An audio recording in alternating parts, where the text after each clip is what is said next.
Around the nation, TYT Nation, Jeff Waldorf here with you. Welcome to the show. It's Wednesday. Now, just in case you didn't know what day it was. Hey, look, sometimes I get confused too. They don't kind of mesh into each other at this point. One disaster to the next on a daily basis.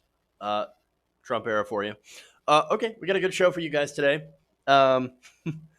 We've got insider scoop on Donald Trump's strategy for the trade war. Hint, there is none. So that's pretty much burying the lead right there.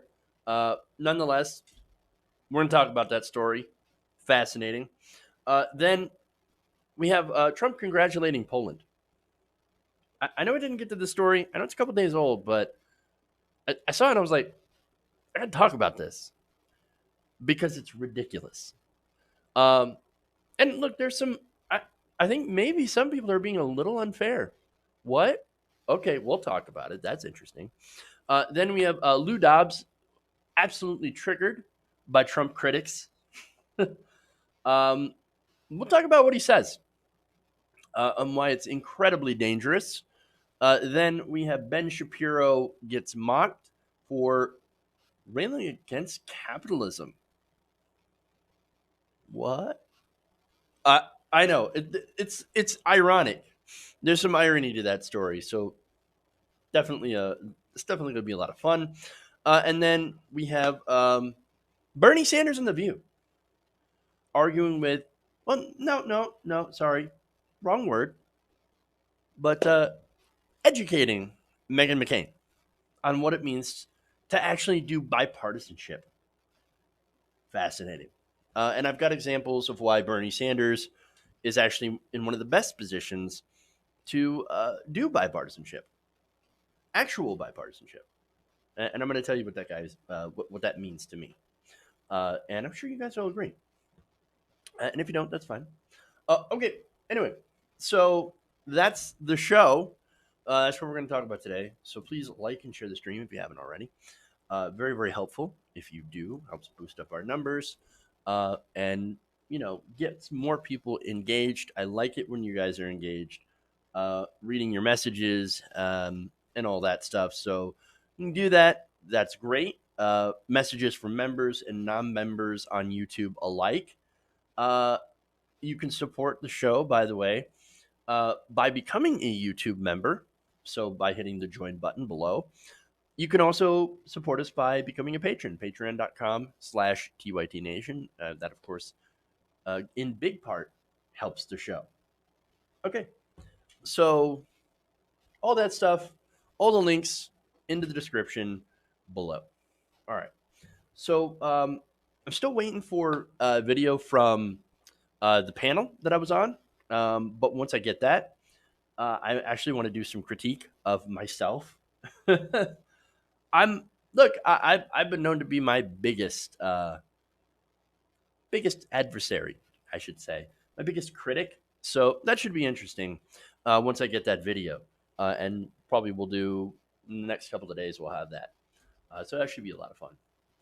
All right, hey, those of you who are in the path of Dorian, stay safe.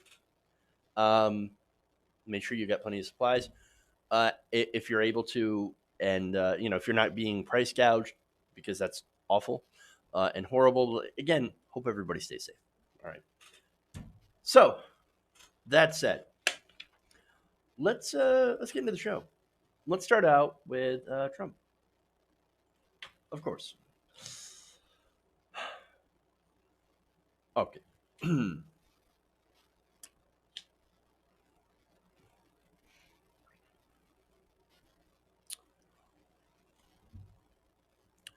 A former White House official is calling out BS on Donald Trump's claims that he knows what he's doing when it comes to the trade war with China. So everywhere you hear, every time the trade war is brought up, President Trump says, I know what I'm doing. It's going to be tremendous, but you have to feel a little bit of pain. As Lindsey Graham says, you have to feel a little bit of pain, right? Well, why doesn't Lindsey Graham and Lamar Alexander and some of those other, I'm sorry, not Lamar Alexander. He's on my mind, though. Some of these other very pro-Trump people who also own farms, Why don't they feel the hurt from the trade war? Why don't they feel the pain? But anyway, he says he knows what he's doing, and that everything's going to be okay, and that we're going to beat China, right? Well, now here's this guy in the Trump administration, or formerly of the Trump administration, saying no, he has no idea what he's doing. In fact, he said, "quote The manufacturing slowdown, which is true, that has happened, has also slowed down trucking. The lack of corporate investment, even after these gigantic tax cuts that we gave to the rich, about over 1 I think the numbers in between 1.5 to 1.9 trillion dollars in tax cuts. That's how much it cost the Treasury. 83% of those tax cuts went to the rich and corporations, and yet for some reason they're not doing any sort of corporate investment. It's not as if we didn't see that one coming, or didn't predict that. Oh wait, we did. Like everybody, all progressives, every progressive YouTuber was like, these tax cuts are not going to lead to jobs. They're not going to lead to investment, right? They're not going to lead to anything except for higher deficits, right? Higher debt, and basically corporations pocketing all the money. And that's exactly what happened, of course. But anyway, back to the Trump guy. I'm sorry, ex-Trump guy. He says, what's happening to confidence, all of this was totally predictable based on what he's done. And again, I don't think he's just talking policy-wise. I think he's just talking basically Trump-wise, because this is an ex-Trump official, and he's going to be more in favor of the policy. Nonetheless, he says, quote, but he sees it as a political advantage that he can tell people he got tough on China and needs to finish the job. Oh, well, now that's interesting, right? He also before I get to that, one last quote, which is, I love this quote, right? But first, he has no idea what he's doing. You think he knows trade? He has no trade. He doesn't even know business.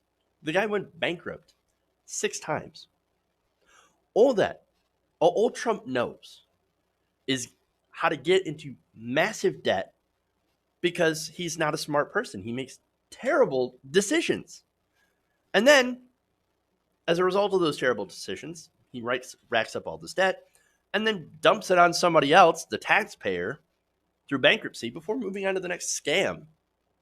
That's literally all he's done. In fact, he would be far wealthier had he saved his money and just lived in luxury. That's it. And on that, by the way, since he's so bad at business, historically, he actually ended up, and we learned this through tax disclosures, right?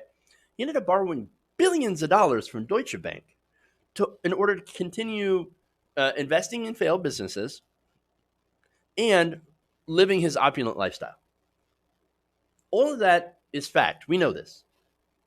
And now, unfortunately, instead of investor money, he has the entire U.S. economy to play with.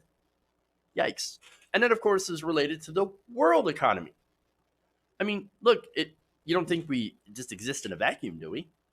No, if we have a recession here in the United States, what do you think is going to happen to the rest of the world? Why do you think the rest of the world has actually been paying attention?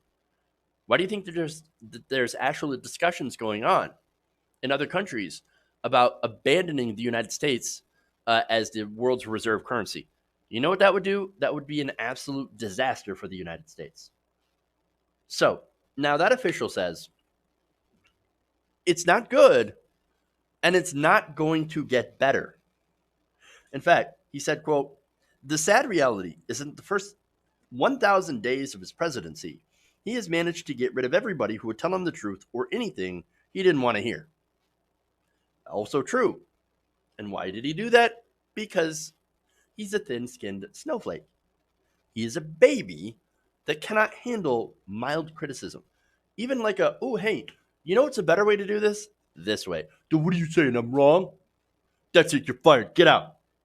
Again, if you want to look at the list of departures in the White House, it's unprecedented.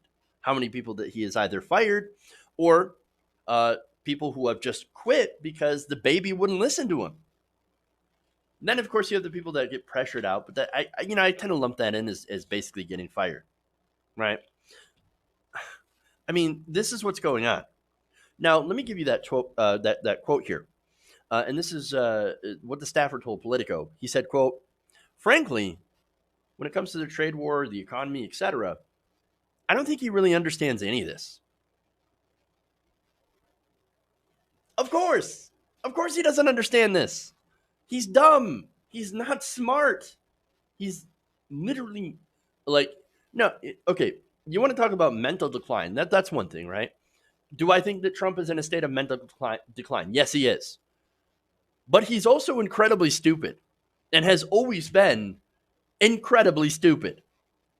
So those two things now exist simultaneously, concurrently. And so that's double whammy. That's double disaster. But anyway, back to how things work in the White House. How many stories have I done? I think I've lost count. Where Trump has said like something stupid or had a super stupid idea about how things are supposed to work or how things do work. His staff corrects him very mildly, by the way, and he explodes. Look, he's not stable. He's not a genius. And by the way, he has hit the gas on the next recession through this trade war. And now I talked about how trucking is affected, right? There are truckers that are, no longer able to make money off their loads. Loads are worth less. That's tied to manufacturing because manufacturing normally employs a lot of, trucking firms or contracts with trucking firms in order to ship out completed materials and ship in materials to use for manufacturing. When manufacturing goes down, as it has under Trump, then trucking also goes down. Right now, they've been under a recession since 2018. They call it a bloodbath. No new trucks being built. No new trucks being sold, I should say. Means less trucks being built. Which means, of course, more decreases in manufacturing. So it's basically going down the drain at this point. Trucking is absolute disaster, and a lot of that is related to the trade war, and related to, of course, the reductions in manufacturing and the reductions in farming, in agriculture. So that right there, those two things. The reduction in trucking, the reduction in farming, and corporate investment, as well as in inverted yield bond curves, those are big red flags to recession. So those are the warning signs, and they've already been seen. And so far, there has been absolutely no course correction from the White House. In fact, Donald Trump not only doubles down, or not only just continues, but doubles down and has actually escalated the trade war. Why? It's because of his ego. He wants to beat China. He wants to win at all costs, right? What good is a win when you've basically guaranteed destruction of yourself or mutual destruction? And by the way, it's not even mutual destruction. China right now is actually doing a lot better than we are, at least in the context of this trade war. You have Americans that are paying tariffs, which is a tax on consumers, right? And we're also starting to pay higher prices in the stores with no upside. No increase in our manufacturing, no increase of our domestic GDP. There's literally no benefit to this. Except for what? If Trump wins or gets Xi to sit down, then what? Is there going to be a win? No. This is an absolute disaster. And so is Donald Trump and his economy. Okay. All right, moving on.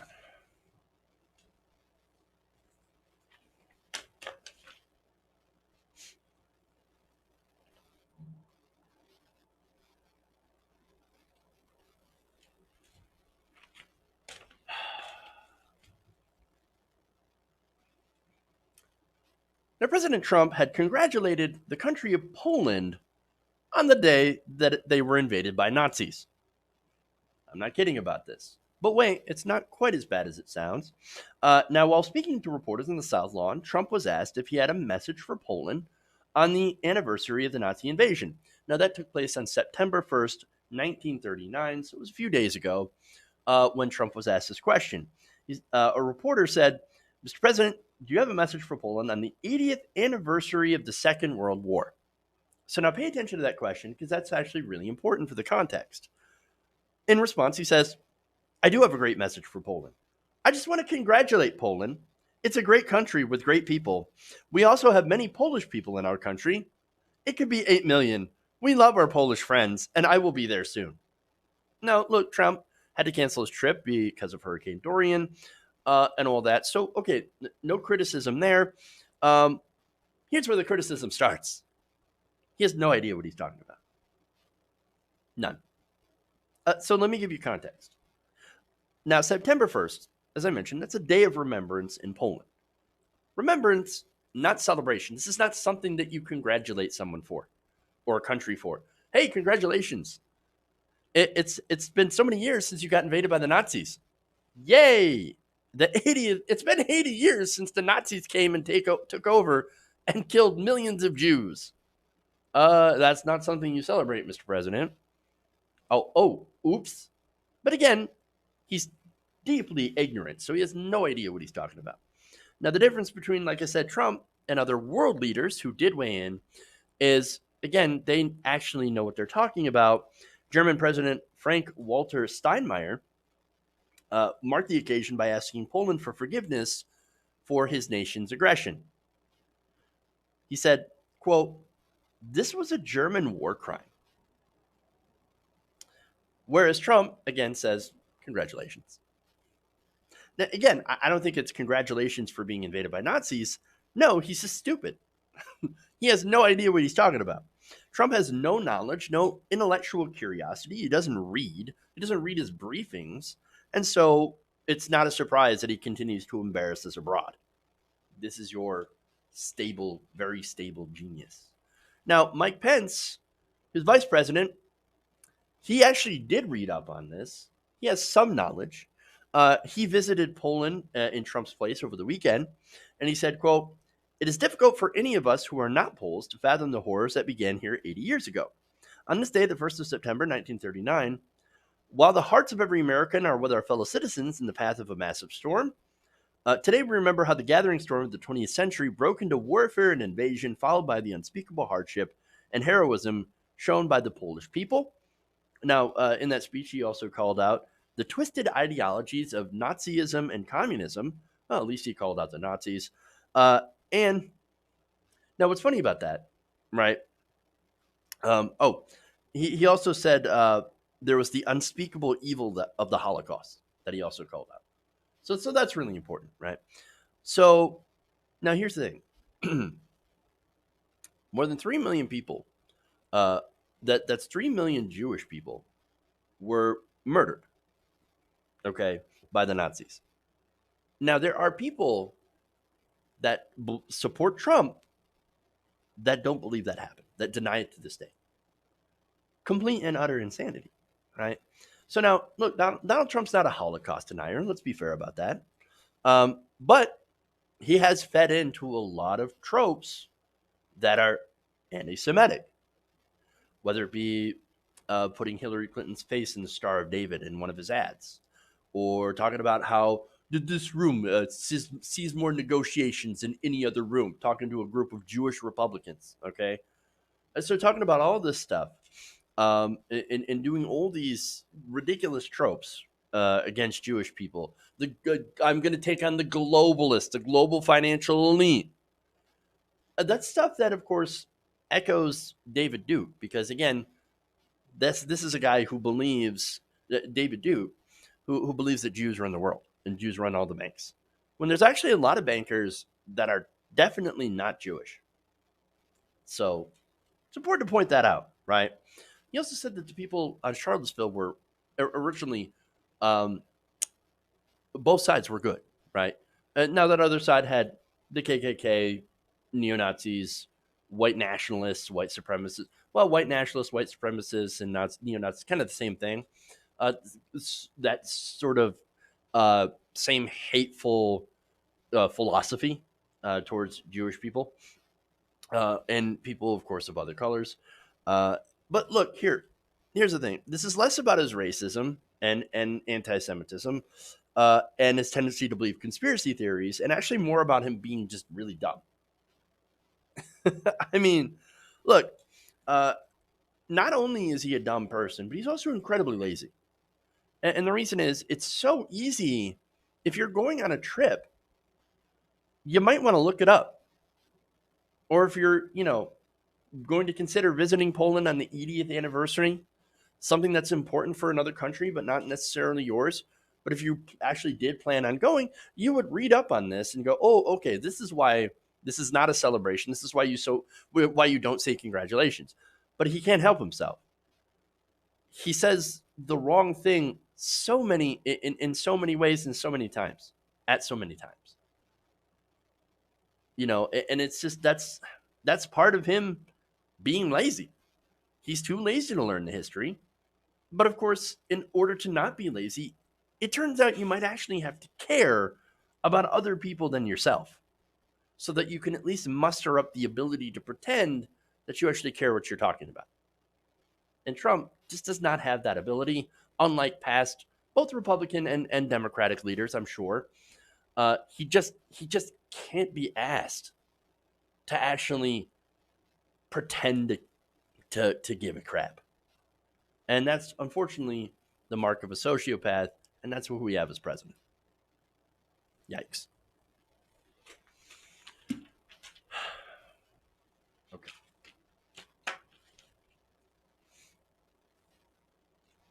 All right. Let's go to the next story.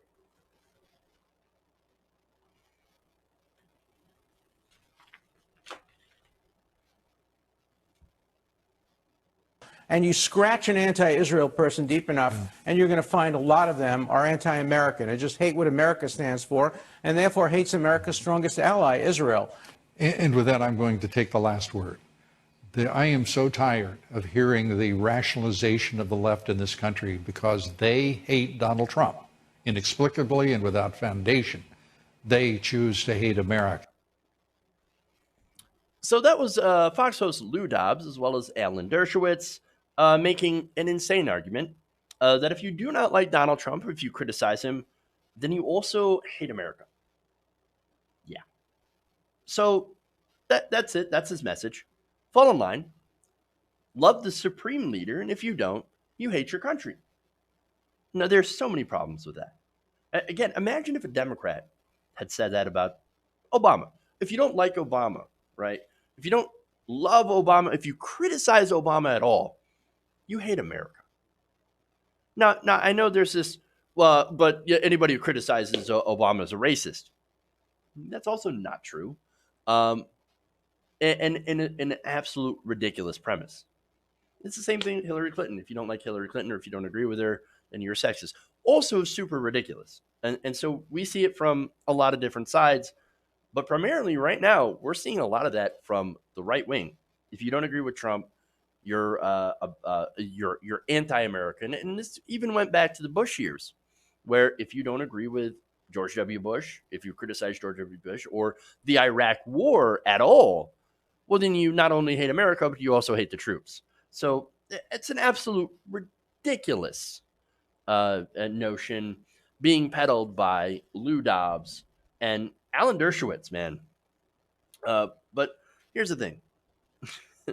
Now, I have a strong dislike of President Trump.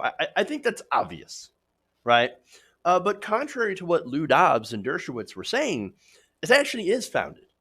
It's founded on his embrace of white nationalism, greed, and bigotry.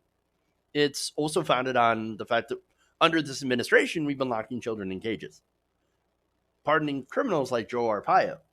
Not only that, but you have the constant lying, the giving trillions of dollars to the wealthy and corporations, while regular people continue to struggle under student loan debt, stagnating wages, and poor worker representation. Not only that, but you have the massive trade war with China, which is hurting not only farmers, but also truckers, regular people in the economy, on and on and on. You can look at this stuff. These are actual policy positions as well as things that he has said that are really good reasons not to like this guy. But again, you ask Lou Dobbs and Alan Dershowitz, they look at all this stuff and they say, let me give me some of that. Ooh, I love what he's saying, especially what he says about the Mexicans being the rapists and criminals. Oh yes, love that about immigration. Just give me those tax cuts. That's what they love. Now, one more thing to address, right? So they mention that Democrats are the party of hate. And the full quote here is, they choose to hate America. The Democrats have truly become the party of hate. Wait, who's doing all the mass shootings again? I mean, look, you ask right wingers, they'll point at Democrats. And whenever there's a mass shooting, by the way, they'll always point out, they'll always make things up and say, registered Democrat. Of course, the left is the real violent ones. Really. In reality, in a January 2019 report from the Anti-Defamation League, all the extremist killings in the United States in 2018, all of them were linked to right-wing extremism. There were at least 50 extremist-related killings in the U.S. in 2018. Now, the right wing either says, oh, it's the left wing or it's the Muslims. No, they were all from the right wing. Now, that's just not to say that all right wingers are dangerous murderers, right? That's to say that there is a fringe extreme right that has been doing all of the violence. And this is all happening, by the way, while a right-wing president's in charge. It's almost as if the president and his followers on TV stoke hatred against certain groups. Like, I don't know, the media, the enemy of the people, right? Or Muslims, the Ilhan Omar needs to send her back. Or Alexandria Ocasio-Cortez. Or all of these, different groups that are not part of his base. Any critic of the president, whether it be on media or anywhere else, un-American, they said, un-American. And they spread that to a very heavily armed base of people. Some of them might be mentally unhinged, and then they sit back and they say that they're shocked when there's violence. You know what we call that? That is stochastic terrorism. And here's Lou Dobbs and Alan Dershowitz basically engaging on it. I mean, look, you can have a disagreement with someone and say, I don't agree with what you're saying. I don't agree with that you're criticizing the president unfairly. Okay. But to say, no, they choose to hate America. Those were his words. They choose to hate America. They are the party of hate. From his lips to a heavily armed nutcase's ears. These people are getting people killed. They are stochastic terrorists. Now, this got some pushback. A little bit. I'm only going to read two of these. And one of them is from Joe Walsh. Now, background on Joe Walsh. He ain't no liberal, right? So Joe Walsh is a Tea Party guy. Now, he's doing a primary challenge against President Trump, to be fair. So I'm sure that political motivation has something to do with his criticisms. But he says this: I used to say stuff like this now and then, every now and then, that those who disagree with me politically were full of hate and hated America. This message plays well in the conservative media swamp, but it's wrong, so wrong, no matter how often Lou Dobbs says it. Now, I don't know whether to give him props for actually being honest, if that's actual honesty. But it's really kind of candid. Oh, yeah. No, we say all this stuff all the time. It plays well in conservative media. I think that's the biggest bit of honesty I've seen from a right-winger. Like, yeah, we know this is crap, but we say it because the base eats it up. So we keep saying it. But, yeah, we know it's wrong. How bad of a person is Joe Walsh? Again, that admission tells a lot about what you have to do as a Republican politician to actually get traction, not only in conservative media, but with the base as well. It plays well in the conservative media swamp. Really interesting. Now, the next one, not from a liberal, Cisco Kiddo said this: Trump is not America. Therefore, hating Trump and hating America are two totally different things. One could argue to love America is to hate what Trump is doing to her. And that's certainly from the progressive perspective, right? That's my perspective. Because America is not about locking up children at the border. It's not about treating people so badly in these what are essentially concentration camps, that they get sick, that they even die. I mean, people have died in ICE and Border Patrol custody. There's no getting around that. And the Trump administration argues that, hey, we shouldn't have to provide them with safe and sanitary conditions. You can be safe and sanitary without toothpaste or showers or soap or a bed. They literally tried to make that argument. And now they deny them flu shots. And now they say if you're currently getting medical care in this country, we're going to kick you out if you're an immigrant, undocumented immigrant. So, somebody has cancer, whatever, we're going to send you back anyway. Look, it's disgusting what we're doing, what they stand for. So, absolutely, I hate what the president and what the Republican Party is doing to this country. And but I still don't make the argument that Trump hates America. No. Trump loves to take advantage of Americans. He loves to take advantage of his base, of his voters, because to them, or to him, they are marks. They are people to profit from. And there's this weird culty relationship as well, where he gets this adoration from his fans, and therefore continues to say things that will get him that same kind of adoration because he craves it. He needs it.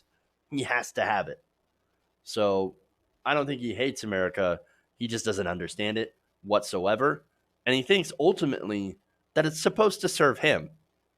Well, that's not how America works. And that's not what we're going to be able to do. That's not what we should be doing. And so, look, those are a couple of examples. But you essentially get the point. What Lou Dobbs is saying and Alan Dershowitz is completely wrong and kind of anti-American. Okay. All right. So I'm going to take a break. I'm going to come back. So stay right here. We have stories about Ben Shapiro getting mocked on social media. That's fun. And Bernie Sanders goes after Meghan McCain. That's fun. So stay right here. We'll be right back. Around the Nation.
We're back.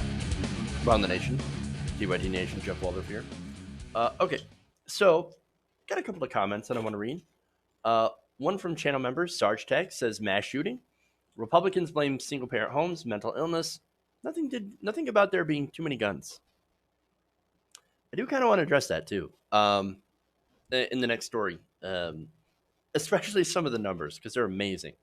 But you forgot video games, your single parent households, mental illness. Tony Perkins yesterday said evolution. So evolution, video games, add on to that. Basically, you're right. Everything but the fact that there are over 300 million guns in this country and very few restrictions on who can actually get it.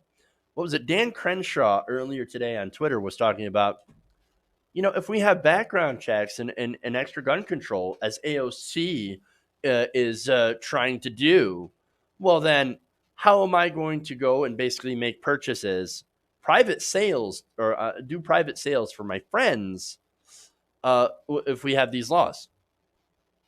And so basically being a straw purchaser and doing, again, private sales. Well, I mean, that's what we're trying to stop. I mean, is it so important that you should be able to do a private sale for your own convenience than to actually try to prevent certain people from getting their hands on a weapon? I mean, look, the right wing says, well, obviously we don't want mentally unhinged people getting access to guns. Well, great. We agree with that. Whoa, but then when it actually comes to doing something about it, well, then, no, we're not going to do that. And besides, we're also not going to do anything about mental health either because,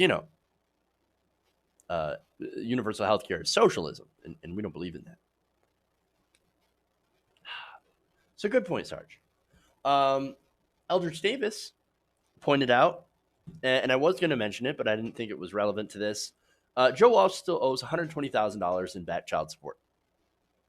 Deadbeat dad. Not only is he a bad liberal, or not a liberal at all, sorry, but not only is he, obviously not a liberal, but a bad person, he also is a deadbeat dad. Which is really funny to see him get a lot of attention for now being anti-Trump, when we know certainly he has been very pro-Trump. So, again, that's the irony here that we have. So, and then finally, Tia Wheeler, she's on to me. She wished me a happy birthday month. Well, hey, look, it's September. I do have a birthday at the end of the month. I am getting old, but thank you for reminding. I'm not sure if we'll have a show on my birthday. We'll see. We'll see what happens. But it is the end of this month, so you are correct. You will find me out. Okay. Anyway, but thank you, Tia. I love you guys. Thank you. You guys are great. Excuse me. All right. Moving on. Let's go to the next story. Boom.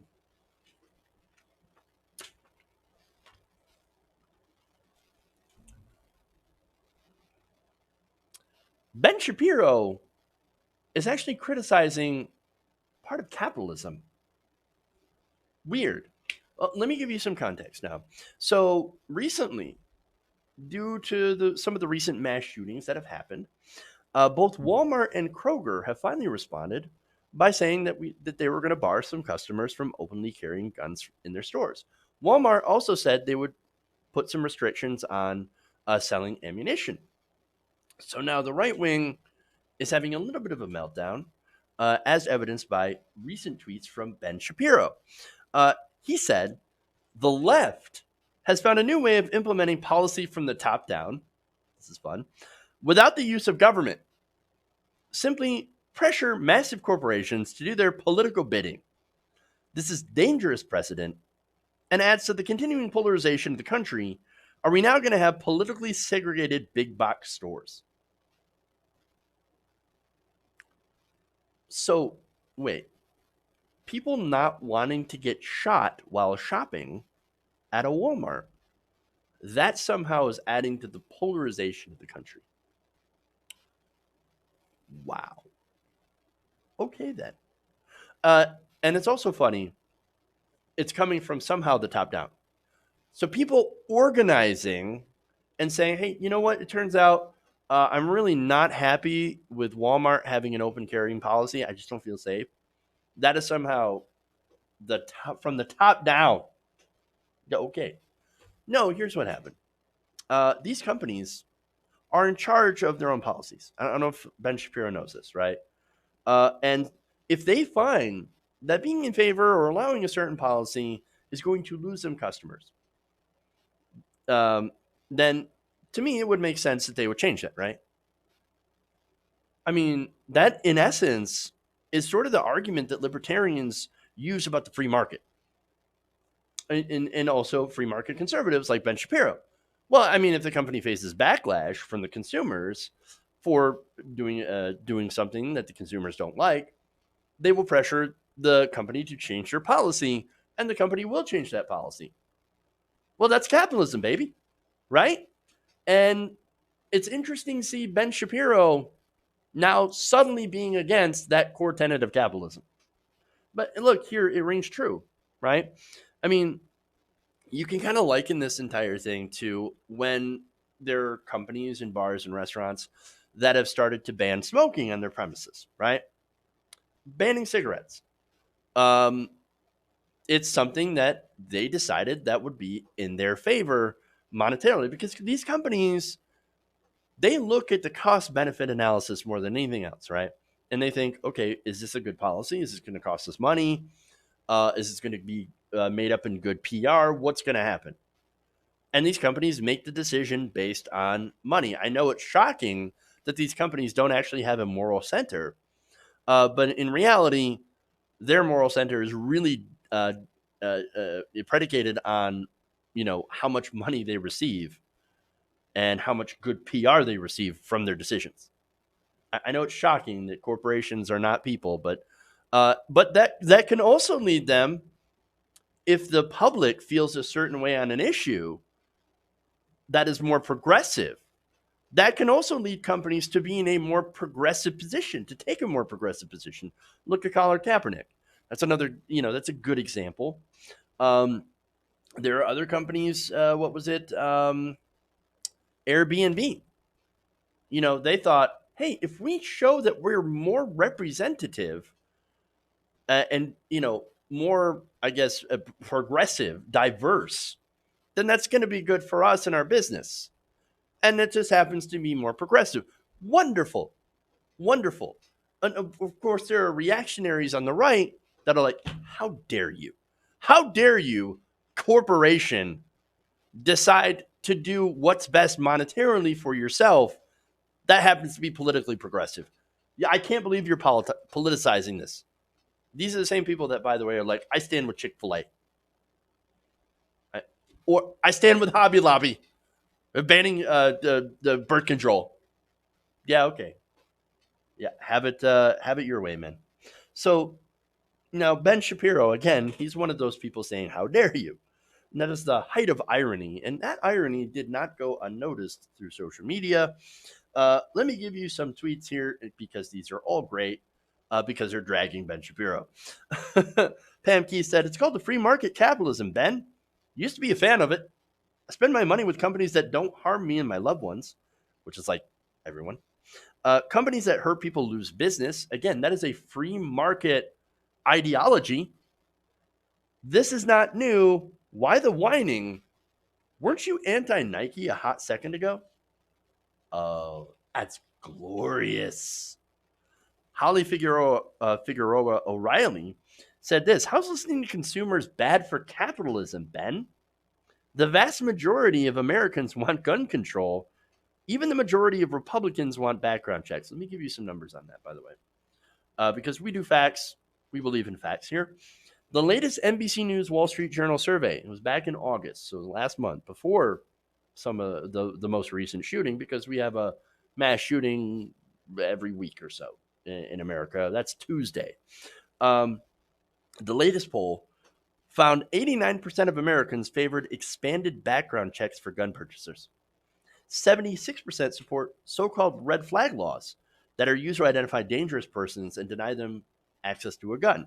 75% actually favor a voluntary buyback program in which the government would purchase firearms from current owners. Again, stress on the voluntary part. If you want to sell your AR-15 back to the government, then they will allow you to do that. And then they will destroy those firearms. And a full 62% of Americans, and you would think that this would be the most, an assault weapons ban would be the most, I guess, controversial part. 62% of Americans favor a ban on the sale of semi-automatic weapons, or commonly known incorrectly as assault weapons. But okay. She finishes that tweet by saying, "This is a bad take. Enjoy your ratio." Fun little bit of snark at the end there. Tarvis said, "Corporations buying politicians, everything's okay. People boycotting because politicians no longer represent them, so they exercise their collective power elsewhere. Danger to society." So says Ben Shapiro. Don Moynihan says, "Tired. The right is getting better at comedy. Wired. The left has discovered the free market."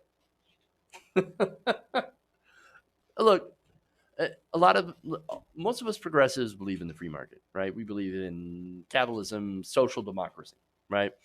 Even democratic socialism can't exist without a market as well. Now they say free market, but in reality, we don't have a free market here. There is no such thing as a free market, because that ends up turning into massive oligopolies and things like that. Hey, we're kind of living in that right now, even though we do have regulations on corporations. But they basically purchased the government to knock down as many regulations as they can. And so that's interesting. But no, generally, like, again, progressives, we believe in a form of regulated capitalism, along with basically a strong welfare state, like the social democracies that we used to have here in America, by the way, and now are more prevalent in Europe. Nordic style social democracy. Just I figured I would have to explain that, because there are some people out there that still don't quite get what progressives believe in. They think, "Oh no, you must be communist." No. Even the so-called democratic socialism that Bernie Sanders says he's in favor of is actually just a social democracy. But anyway, now Daniel Rifkin said, "Congrats to the left on inventing the radical new concept called pressuring businesses in 2019. How do markets work? Towering genius of the intellectual dark web." And we've got more. Nate Watkins says, "By what logic is consumer pressure top down?" That would appear, what they're talking about would appear to be the antithesis of top down, consumers actually pressuring corporations. But look, we know who butters Ben Shapiro's bread. Okay, we know the right is awash in NRA money, and as a consequence, awash in the blood of people gunned down in schools and or Walmarts. So I got to ask the question of how much more we as a nation are planning on enduring before we actually pressure our politicians to do something. And by the way, nobody's saying take away the guns. Even that banning semi-automatic weapons, right, thing is a little 62% of Americans favor a ban on the sale of semi-automatic weapons, but only 25% say ban handguns. So that's an interesting dichotomy there. And so I don't know if that question was asked fairly or correctly, but generally I think what it was is that they're talking about semi-automatic assault style rifles in that question. But again, nobody's saying take away all the guns. If you are worried about home defense, there are handguns, there are shotguns. Those are good for both personal and home defense. And in a lot of places, you can still concealed carry, even in a Walmart. This is just talking about open carry. That's all it is. This is a store saying we don't want you to open carry in a Walmart anymore.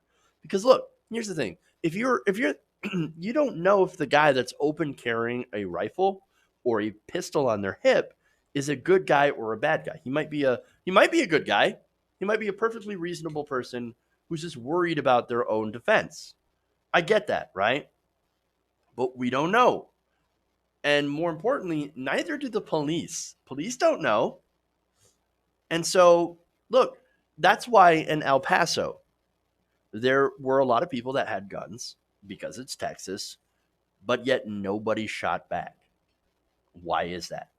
Because nobody knows who the good guy is or the bad guy is when the bullets start flying.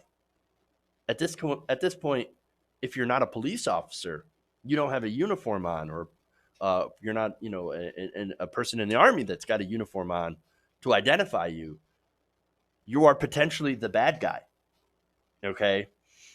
And so not to mention too, when the bullets start flying, if you're in the middle, I mean, that's a dangerous situation to be in. But as I said before, how much more are we going to take? Mass shootings happen every week. It's Tuesday essentially. And their American people are pretty tired of being murdered in the streets, in our schools, in the movie theaters.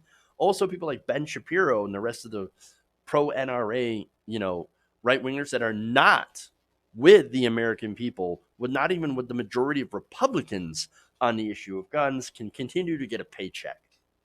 Something is going to give. I don't know what. And I hope it's not violent. But something is going to give on this issue. I hope that the majority of people who believe in common sense gun reform will win out. They will assert themselves and are able to bring enough pressure to bear, not just on these corporations like Walmart, but on lawmakers who can actually do something about this. But unfortunately, as long as our lawmakers continue to be weak and bought by these special interest groups like Mitch McConnell, I don't see a lot happening. But and that's sad. Okay. One more story for you guys.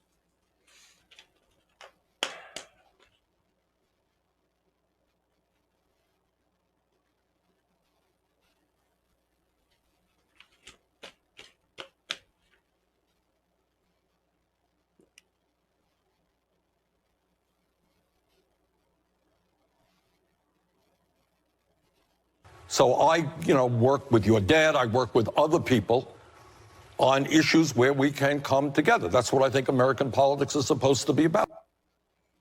So that was Senator Bernie Sanders explaining to what appears to be a very salty Meghan McCain how bipartisanship is actually supposed to work. Now, this is a discussion on the current, presidential race as well as Donald Trump. So now, I love this. Why would Meghan McCain be salty? Well, because here's a guy who's incredibly progressive saying Republicans and Democrats can find common ground and we can work with each other to get things done. Now, why would that upset Meghan McCain? Well, because it flies in the face of establishment Republicans who believe that the only kind of bipartisanship is when Democrats agree with the Republican conservative position. Now, it also goes against the argument, by the way, that Bernie has no friends in Congress, that he can't get anything done, that he's incapable of actually being able to reach out to people across the aisle because he's too radical and he's off in his own world.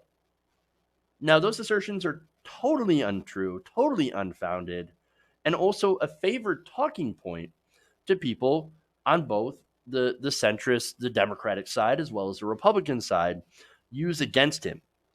So now, of course, Meghan McCain is kind of going to bring that up a little bit and ask that question. And here's sort of your full video in context. Take a look. And it gives me no pleasure to say this. It really does not, because I have conservative friends who I like and respect. But Trump Can I hear any in Congress or the Senate? I'm generally curious about bipartisanship. Can you name one? Johnny Isakson of Georgia, who's recently retired. I was like, he's retired. Johnny is your dad was somebody I work with. But they're dead and now not. Johnny is not dead. I know, but he's not. He's leaving. He's Yeah. he's Leave it. They retiring. resign. They retire. Look, even somebody like a George W. Bush, who was a very Okay, conservative anyone guy. in office that Pardon me? that if you were president, that you would work with on the other side. Lamar Alexander. Okay. All right. Lamar is head of the committee that I'm on, the Health, Education, Labor Committee. Lamar is a conservative Republican. Lamar is not a liar. Lamar is not a sexist. He's not a racist. He's not a homophobe. He's a conservative guy. It's called American politics. So I, work with your dad. I work with other people on issues where we can come together. That's what I think American politics is supposed to be about. But you have a president today, and again, it gives me no joy to say this. He is a pathological liar. Yeah. And when people ask me, what do you think about what Trump said 5 minutes ago in a tweet, I say, I'm not going to say anything because 10 minutes from now he's going to change his view. I can't comment. This is not the kind of temperament or personality that we should have in the White House, in my view. True. Absolutely. All right. So one thing about Bernie Sanders, he's really nice. And he's also incredibly diplomatic. But the thing is that there's this caricature of Sanders on both the supposed left, more centrist establishment left, and the establishment right.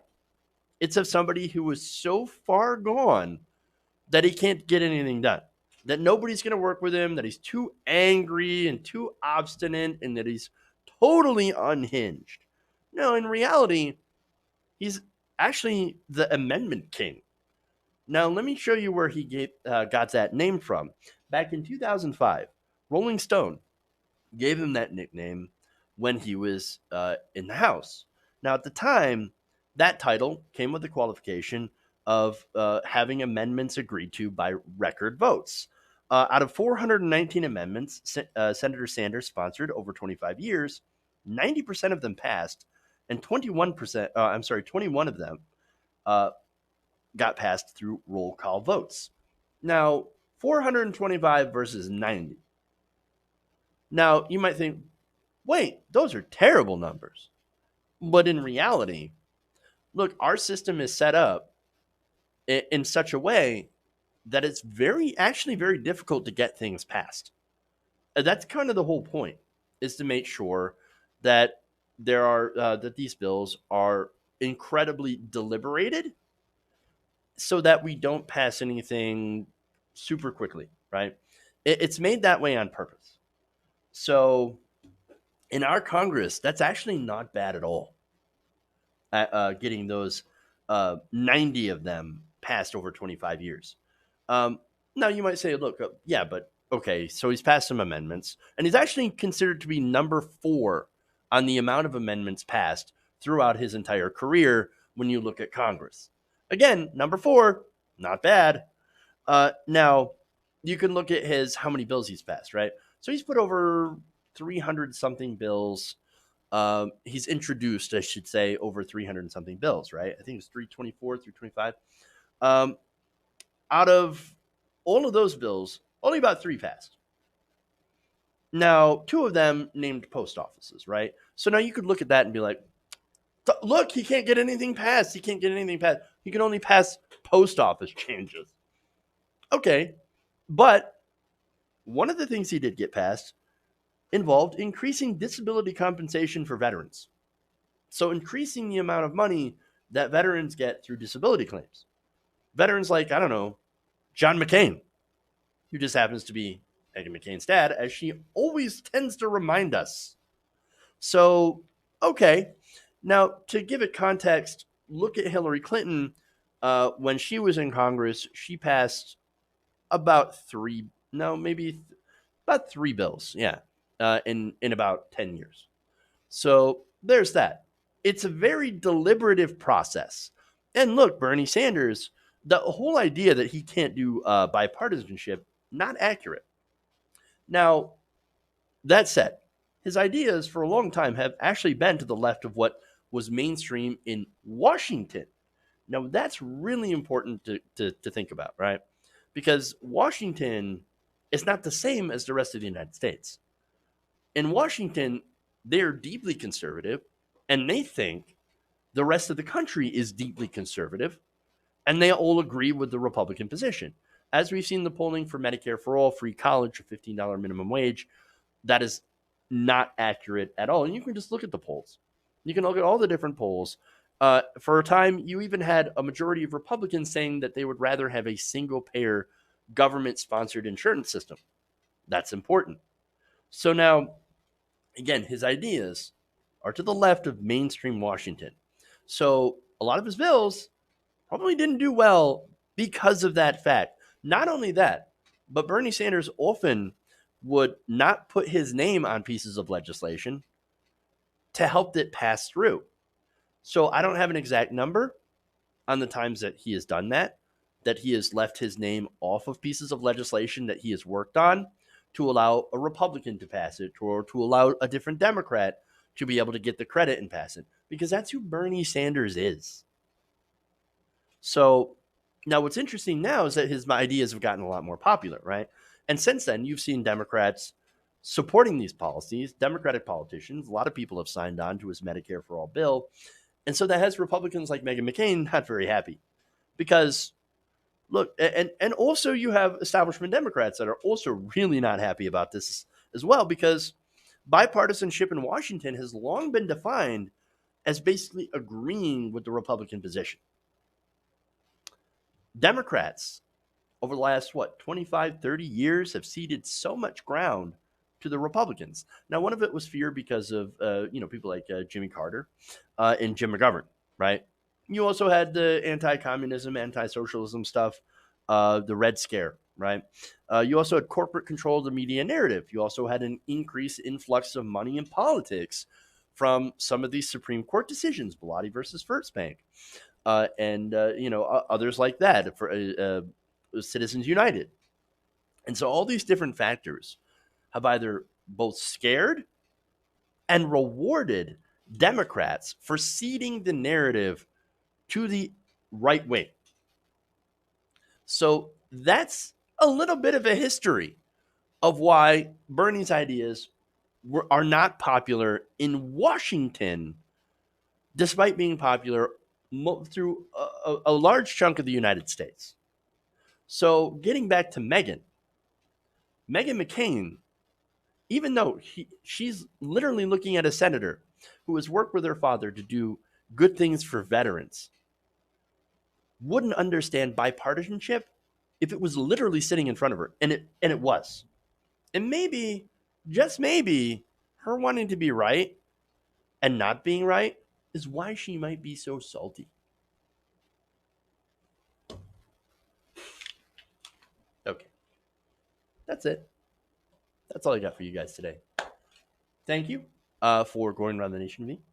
Please like and share the stream if you haven't already. Please subscribe to the channel if you want to see more content like this. Not only subscribe, but hit the bell twice. Very important that you hit it twice and not once or 3 times. Just twice. It's all you need for you to be able to continue to get notifications every time a new video drops. And believe me, they drop pretty much every day, 5 days a week. So I usually do about 5 to 6 videos a day, or 4. It's a range, 4 to 6, but roughly about that. So if you want to know when those videos drop, hit the bell twice. Also, sign up, patreon.com/TYTNation, support independent progressive media. I recommend, if you're trying to figure out why I continue to pitch Patreon, I mention it all the time in some videos.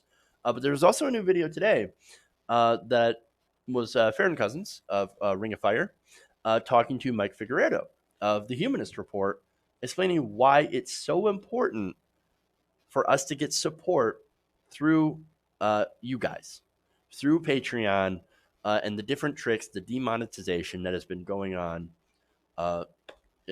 ever since Adpocalypse back in 2017. So I definitely suggest you watch that. All right, guys. Thank you. Love you guys. And remember, change begins with you. Good night, nation. See you tomorrow.